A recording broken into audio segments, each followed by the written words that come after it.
श्री राम एकादश सर्ग। सुग्रीव के द्वारा वाली के पराक्रम का वर्णन। वाली का दुंदुभि दैत्य को मारकर उसकी लाश को मातंग वन में फेंकना, मातंग मुनि का वाली को शाप देना, श्री राम का दुंदुभि के अस्थि समूह को दूर फेंकना और सुग्रीव का उनसे साल भेदन के लिए आग्रह करना। श्री रामचंद्र जी का वचन हर्ष और पुरुषार्थ को बढ़ाने वाला था। उसे सुनकर सुग्रीव ने उसके प्रति अपना आदर प्रकट किया और श्री रघुनाथ जी की इस प्रकार प्रशंसा की। प्रभो, आपके बाण प्रज्वलित, तीक्ष्ण एवं मर्म भेदी है। यदि आप कुपित हो जाएं, तो इसके द्वारा प्रलय काल के सूर्य की भांति समस्त लोगों को भस्म कर सकते हैं। इसमें संशय की बात नहीं है। परंतु वाली का जैसा पुरुषार्थ है, जो बल है और जैसा धैर्य है, वह सब एक चित्त होकर सुन लीजिए। उसके बाद जैसे उचित हो कीजिएगा। वाली सूर्योदय के पहले ही पश्चिम समुद्र से सर्व समुद्र तक और दक्षिण सागर से उत्तर तक घूम आता है, फिर भी वह थकता नहीं है। पराक्रमी वाली पर्वतों की चोटियों पर चढ़कर बड़े बड़े शिखरों को बलपूर्वक उठा लेता है और ऊपर को उछालकर फिर उन्हें हाथों से थाम लेता है। वन में नाना प्रकार के जो बहुत से सुदृढ़ वृक्ष थे, उन्हें अपने बल को प्रकट करते हुए वाली ने वेग पूर्वक तोड़ डाला था। पहले की बात है, यहाँ एक दुंदुभि नाम का असुर रहता था, जो भैंसे के रूप में दिखाई देता था। वह ऊंचाई में कैलाश पर्वत के समान जान पड़ता था। पराक्रमी दुंदुभि अपने शरीर में 1000 हाथियों का बल रखता था। बल के घमंड में भरा हुआ वह विशालकाय दुष्टात्मा दानव अपने को मिले हुए वरदान से मोहित हो सरिताओं के स्वामी समुद्र के पास गया, जिसमें उत्ताल तरंगे उठ रही थीं, तथा जो रत्नों की निधि है, उस महान जल राशि से परिपूर्ण समुद्र को लांघकर उसे कुछ भी न समझकर दुंदुभि ने उसके अधिष्ठाता देवता से कहा, मुझे अपने साथ युद्ध का अवसर दो। राजन, उस समय महान बलशाली धर्मात्मा समुद्र उस काल प्रेरित असुर से इस प्रकार बोला, युद्ध विशारद वीर, मैं तुम्हें युद्ध का अवसर देने, तुम्हारे साथ युद्ध करने में असमर्थ हूं। जो तुम्हें युद्ध प्रदान करेगा उसका नाम बतलाता हूं, सुनो। विशाल वन में जो पर्वतों का राजा और भगवान शंकर का श्वशुर है, तथापि जनों का सबसे बड़ा आश्रय और संसार में हिमवान नाम से विख्यात है, जहां से जल के बड़े बड़े स्रोत प्रकट हुए हैं, तथा जहां बहुत सी कंदराएं और झरने हैं, वह गिरिराज हिमालय ही तुम्हारे साथ युद्ध करने में समर्थ है। वह तुम्हें अनुपम प्रीति प्रदान कर सकता है। यह सुनकर असुर शिरोमणि दुंदुभि समुद्र को डरा हुआ जान धनुष से छुटे हुए बाण की भांति तुरंत हिमालय के वन में जा पहुंचा और उस पर्वत की गजराजों के समान विशाल श्वेत शिलाओं को बारंबार भूमि पर फेंकने और गर्जना करने लगा। तब श्वेत बादल के समान आकार धारण किए सौम्य स्वभाव वाले हिमवान वहां प्रकट हुए। उनकी आकृति प्रसन्नता को बढ़ाने वाली थी। वे अपने ही शिखर पर खड़े होकर बोले, धर्मवत्सल दुंदुभे, तुम मुझे क्लेश न दो। मैं युद्ध कर्म में कुशल नहीं हूं। मैं तो केवल तपस्वी जनों का निवास स्थान हूं। बुद्धिमान गिरिराज हिमालय की यह बात सुनकर दुंदुभि के नेत्र क्रोध से लाल हो गए और वह इस प्रकार बोला, यदि तुम युद्ध करने में असमर्थ हो अथवा मेरे भय से ही युद्ध की चेष्टा से विरत हो गए हो, तो मुझे उस वीर का नाम बताओ जो युद्ध की इच्छा रखने वाले मुझको अपने साथ युद्ध करने का अवसर दे। उसकी यह बात सुनकर बातचीत में कुशल धर्मात्मा हिमवान ने श्रेष्ठ असुर से, जिसके लिए पहले किसी ने किसी प्रतिद्वंदी योद्धा का नाम नहीं बताया था, क्रोधपूर्वक कहा, महाप्राज्ञ दानवराज वाली नाम से प्रसिद्ध एक परम तेजस्वी और प्रतापी वानर है, जो देवराज इंद्र के पुत्र हैं और अनुपम शोभा से पूर्ण किष्किंधा नामक पुरी में निवास करते हैं। वह बड़े बुद्धिमान और युद्ध की कला में निपुण है। वे ही तुमसे जूझने में समर्थ है। जैसे इंद्र ने नमुची को युद्ध का अवसर दिया था, उसी प्रकार वाली तुम्हें द्वंद्व युद्ध प्रदान कर सकते हैं। यदि तुम यहाँ युद्ध चाहते हो तो शीघ्र चले जाओ, क्योंकि वाली के लिए किसी शत्रु की ललकार को सह सकना बहुत कठिन है। वे युद्ध कर्म में सदा शूरता प्रकट करने वाले हैं।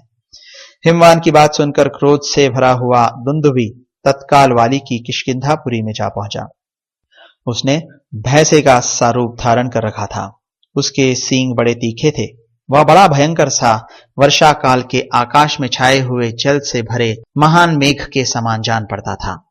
वह महाबली दुंदुभि किष्किंधापुरी के द्वार पर आकर भूमि को कपाता हुआ जोर जोर से गर्जना करने लगा, मानो दुंदुभि का गंभीर नाद हो रहा हो। वह आसपास के वृक्षों को तोड़ता, धरती को खुरों से खोदता और घमंड में आकर पुरी के दरवाजों को सींगों से खरोंचता हुआ युद्ध के लिए डट गया। वाली उस समय अंतःपुर में था। उस दानव की गर्जना सुनकर वह आमर्ष से भर गया और तारों से घिरे हुए चंद्रमा की भांति स्त्रियों से घिरा हुआ नगर के बाहर निकल आया। समस्त वनचरी वानरों के राजा वाली ने वहां सुस्पष्ट अक्षरों तथा पदों से युक्त परिमित वाणी में उस दुंदुभि से कहा, महाबली दुंदुभे, मैं तुम्हें अच्छी तरह जानता हूं। तुम इस नगर द्वार को रोककर क्यों गरज रहे हो? अपने प्राणों की रक्षा करो। बुद्धिमान वानर राज वाली का यह वचन सुनकर दुंदुभि की आंखें क्रोध से लाल हो गई और उससे इस प्रकार बोला, वीर, तुम्हें स्त्रियों के समीप ऐसी बात नहीं कहनी चाहिए। मुझे युद्ध का अवसर दो, तब मैं तुम्हारा बल समझूंगा। अथवा वानर, मैं आज की रात में अपने क्रोध को रोके रखूंगा। तुम स्वेच्छानुसार काम भोग के लिए सूर्योदय तक समय मुझसे ले लो।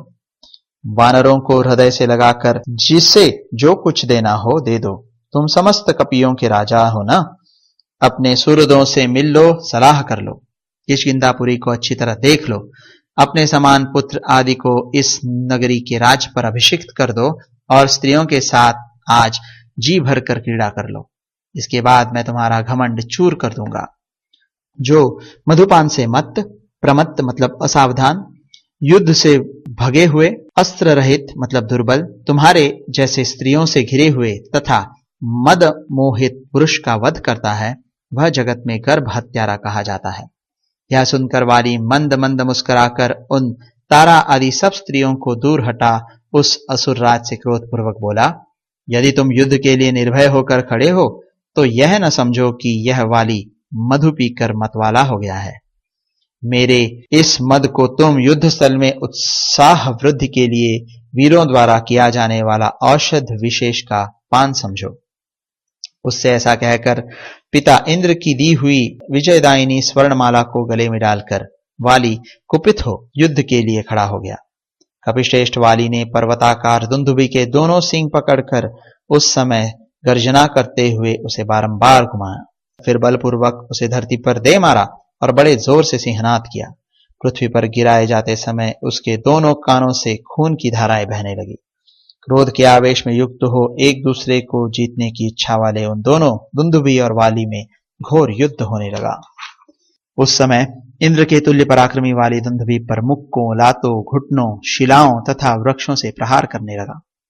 उस युद्ध स्थल में परस्पर प्रहार करते हुए वानर और असुर दोनों योद्धाओं में से असुर की शक्ति तो घटने लगी और इंद्र कुमार वाली का बल बढ़ने लगा।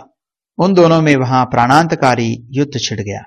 उस समय वाली ने दुंदुभि को उठाकर पृथ्वी पर दे मारा, साथ ही अपने शरीर से उसको दबा दिया, जिससे दुंदुभि पिस गया। गिरते समय उसके शरीर के समस्त छिद्रों से बहुत सा रक्त बहने लगा। वह महाबाहु असुर पृथ्वी पर गिरा और मर गया। जब उसके प्राण निकल गए और चेतना लुप्त हो गई, तब वेगवान वाली ने उसे दोनों हाथों से उठाकर एक साधारण वेग से 1 योजन दूर फेंक दिया। वेगपूर्वक फेंके गए उस असुर के मुख से निकली हुई रक्त की बहुत सी बूंदें हवा के साथ उड़कर मातंग मुनि के आश्रम में पड़ गई। महाभाग, वहां पड़े हुए उन रक्त बिंदुओं को देखकर मातंग मुनि कुपित हो उठे और इस विचार में पड़ गई कि यह कौन है जो यहाँ रक्त के छींटे डाल गया है। जिस दुष्ट ने सहसा मेरे शरीर से रक्त का स्पर्श कर दिया, यह दुरात्मा, दुर्बुद्धि, अजितात्मा और मूर्ख कौन है? ऐसा कहकर मुनिवर मातंग ने बाहर निकलकर देखा तो उन्हें एक पर्वताकार भैंसा पृथ्वी पर प्राणहीन होकर पड़ा दिखाई दिया। उन्होंने अपने तपोबल से यह जान लिया कि यह एक वानर की करतूत है। अतः उस लाश को फेंकने वाले वानर के प्रति उन्होंने बड़ा भारी शाप दिया। जिसने खून के छींटे डालकर मेरे निवास स्थान इस वन को अपवित्र कर दिया है, वह आज से इस वन में प्रवेश न करे। यदि इसमें प्रवेश करेगा तो उसका वध हो जाएगा। इस असुर के शरीर को इधर फेंक कर जिसने इन वृक्षों को तोड़ डाला है, वह दुर्बुद्धि यदि मेरे आश्रम के चारों ओर पूरे 1 योजन तक की भूमि पर पैर रखेगा तो अवश्य ही अपने प्राणों से हाथ धो बैठेगा। उस वाली के जो कोई सचिव भी मेरे इस वन में रहते हों, उन्हें अब यहाँ का निवास त्याग देना चाहिए। वे मेरी आज्ञा सुनकर सुखपूर्वक यहाँ से चले जाएं। यदि वे रहेंगे तो उन्हें भी निश्चित ही शाप दे दूंगा। मैंने अपने इस वन की सदा पुत्र की भांति रक्षा की है। जो इसके पत्र और अंकुरों का विनाश तथा फल मूलों का अभाव करने के लिए यहाँ रहेंगे, वे अवश्य शाप के भागी होंगे। आज का दिन उन सब के आने जाने या रहने की अंतिम अवधि है। आज भर के लिए मैं उन सबको छुट्टी देता हूं। कल से जो कोई वानर यहाँ मेरी दृष्टि में पड़ जाएगा, वह कई हजार वर्षों के लिए पत्थर हो जाएगा। मुनि के इस वचन को सुनकर वे सभी वानर मातंग वन से निकल गए।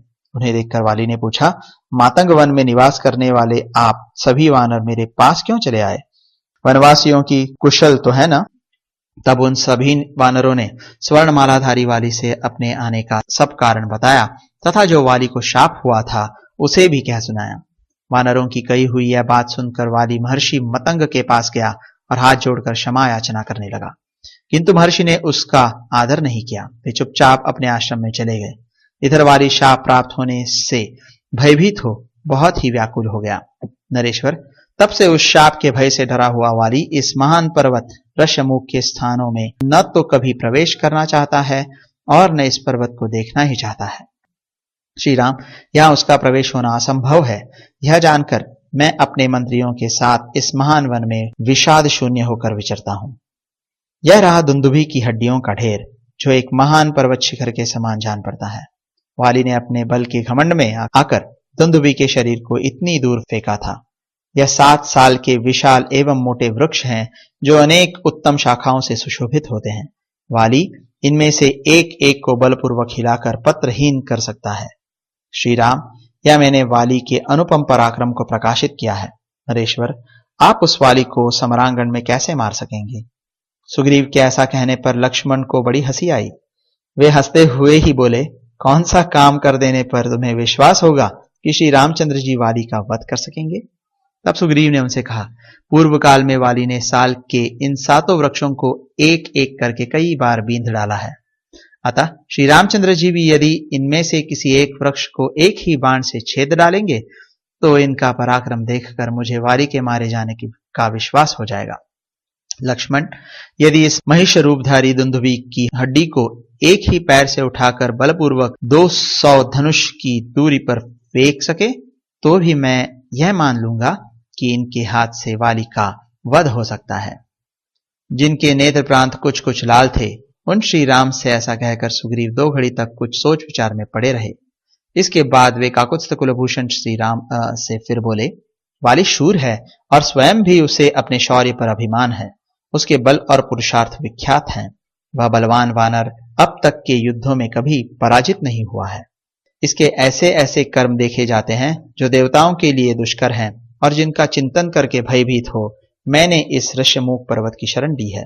वानर राज वाली को जीतना दूसरों के लिए असंभव है। उस पर आक्रमण अथवा उसका तिरस्कार भी नहीं किया जा सकता। वह शत्रु की ललकार को नहीं सह सकता। जब मैं उसके प्रभाव का चिंतन करता हूं तब इस ऋष्यमुख पर्वत को एक क्षण के लिए भी छोड़ नहीं पाता हूं। यह हनुमान आदि मेरे श्रेष्ठ सचिव मुझ में अनुराग रखने वाले हैं। इनके साथ रहकर मैं इस विशाल वन में वाली से उद्विग्न और शंकित होकर ही विचरता हूं। मित्रवत्सल, आप मुझे परम स्पृहणीय श्रेष्ठ मित्र मिल गए हैं। पुरुष सिंह, आप मेरे लिए हिमालय के समान है और मैं आपका आश्रय ले चुका हूं, इसलिए अब मुझे निर्भय हो जाना चाहिए। किंतु रघुनंदन, मैं उस बलशाली दुष्ट भ्राता के बल पराक्रम को जानता हूं और समर भूमि में आपका पराक्रम मैंने प्रत्यक्ष नहीं देखा है। प्रभु, अवश्य ही मैं वाली से आपकी तुलना नहीं करता हूं, न तो आपको डराता हूं और न आपका अपमान ही करता हूं। वाली के भयानक कर्मों ने ही मेरे हृदय में कातरता उत्पन्न कर दी है। रघुनंदन, निश्चय ही आपकी वाणी मेरे लिए प्रमाणभूत है, विश्वसनीय है, क्योंकि आपका धैर्य और आपकी यह दिव्य आकृति आदि गुण राख से ढकी हुई आग के समान आपके उत्कृष्ट तेज को सूचित कर रहे हैं। महात्मा सुग्रीव की यह बात सुनकर भगवान श्री राम पहले तो मुस्कुराए, फिर उस वानर की बात का उत्तर देते हुए बोले, वानर, यदि तुम्हें इस समय पराक्रम के विषय में हम लोगों पर विश्वास नहीं होता तो युद्ध के समय हम तुम्हें उसका उत्तम विश्वास करा देंगे। ऐसा कहकर सुग्रीव को सांत्वना देते हुए लक्ष्मण के बड़े भाई महाबहुल भगवान श्री रघुनाथ जी ने खिलवाड़ में ही दुंदुभी के शरीर को अपने पैर के अंगूठे से टांग लिया और उस असुर के उस सूखे हुए कंकाल को पैर के अंगूठे से ही 10 योजन दूर फेंक दिया। उसके शरीर को फेंका गया देख सुग्रीव ने लक्ष्मण और वानरों के सामने ही तपते हुए सूर्य के समान तेजस्वी वीर श्री रामचंद्र जी से पुनः यह अर्थ भरी बात कही। सखे, मेरा भाई वाली उस समय मदमत्त और युद्ध से थका हुआ था और दुंदुभी का यह शरीर खून से भिगा हुआ मांस युक्त तथा नया था। इस दशा में उसने इस शरीर को पूर्व काल में फेंक दिया था, परंतु रघुनंदन इस समय यह मांसहीन होने के कारण तिनके के समान हल्का हो गया है और आपने हर्ष एवं उत्साह से युक्त होकर इसे फेंका है। अतः श्री राम, इस लाश को फेंक कर भी यह नहीं जाना जा सकता कि आपका बल अधिक है या उसका, क्योंकि वह गीला था और यह सूखा। यह इन दोनों अवस्थाओं में महान अंतर है, अर्थात आपके और उसके बल में वही संशय अब तक बना रह गया। अब इस एक साल वृक्ष को विदीर्ण कर देने पर दोनों के बलाबल का स्पष्टीकरण हो जाएगा। आपका यह धनुष हाथी की फैली हुई सूंड के समान विशाल है। आप इस पर प्रत्यंचा चढ़ाए और इसे कान तक खींचकर साल वृक्षों को लक्ष्य करके एक विशाल बाण छोड़िए। इसमें संदेह नहीं कि आपका छोड़ा हुआ बाण इस साल वृक्ष को विदीर्ण कर देगा। राजन, अब विचार करने की आवश्यकता नहीं। मैं अपनी शपथ दिलाकर कहता हूं कि आप मेरा यह प्रिय कार्य अवश्य कीजिए। जैसे संपूर्ण तेजों में सदा सूर्यदेव ही श्रेष्ठ हैं, जैसे बड़े बड़े पर्वतों में गिरिराज हिमवान श्रेष्ठ हैं और जैसे चौपायों में सिंह श्रेष्ठ है, उसी प्रकार पराक्रम के विषय में सब मनुष्यों में आप ही श्रेष्ठ हैं। जिस प्रकार श्री वाल्मीकि निर्मित रामायण आदि काव्य के किष्किंधा कांड में 11वां सर्ग पूरा हुआ।